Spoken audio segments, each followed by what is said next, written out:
Hi guys, I'm Ryan Smith. I'm the music director here at C3 Church in Sydney, Australia, and we're talking about the guitar parts off the album Saints. Today we're going to be talking about the title track, and Saints is in the key of G, recorded key of G. There's several guitar parts going on this record, but today we're just giving you the essentials, what we call the non-negotiables.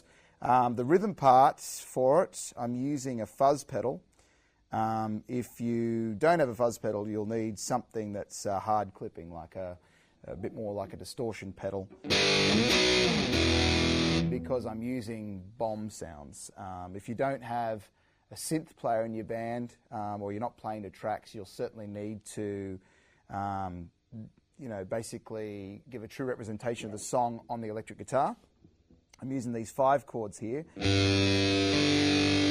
I'm also putting the octave on top.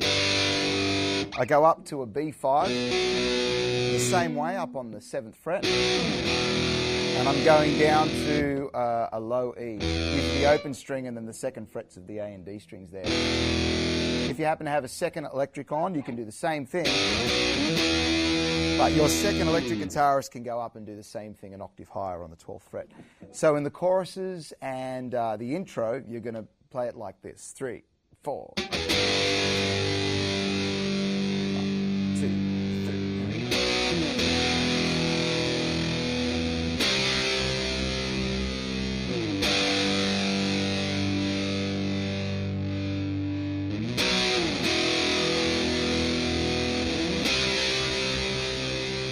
I'm purposefully making sure that there are no gaps between the chord changes, and that pedal's going to create a whole lot of sustain. You'll notice the last chord I'm hitting is the 4 chord. It's a C, which goes nicely back to the G.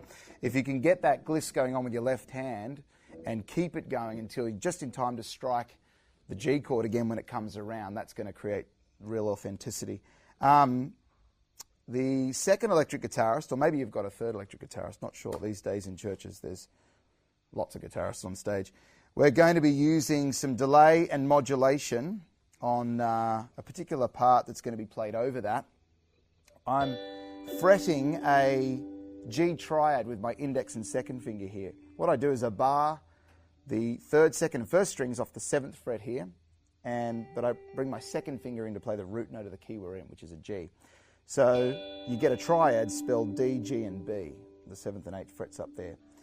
The part that we play over that rhythm section, rhythm guitar part, is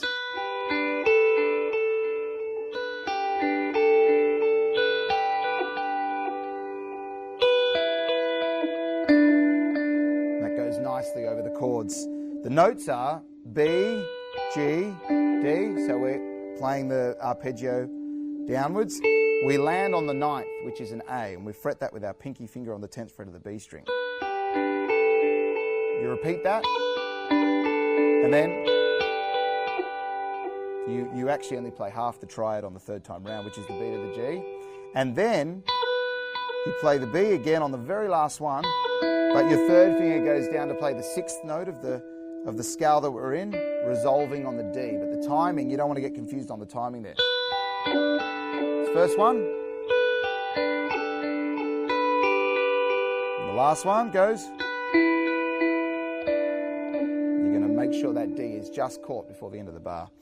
And the only other thing worth noting is that a variation of that is played in the pre-chorus. The pre-chorus doesn't have any fuzz guitar parts going on or anything like that, but the 2 chord, up to the 4 chord, up to the 6 chord, up to the 1 chord, back to the 2 chord, up to the 4 chord, up to the 6th chord, resolving down on the 5, which is a D, and then it comes into the chorus. Over that section, what we call the pre-chorus, you're doing a variation of that intro ostinato. So it's, you let it ring, goes up to the C, and then you hit it again halfway through. 2, 3, and you basically hint back at that in the pre-chorus. The only other thing to discuss would be this 1 note of the key we're in, which is a G. Now, what I failed to do there is the back pickup, but if you're feeling warmed up enough, you can fret that G on the 12th fret of the 3rd string, Put a bit of delay. In this case, it's crotchet equals 90 beats per minute. And just palm mute it the whole way. And that creates a nice layer as well. And that's the guitar parts for Saints.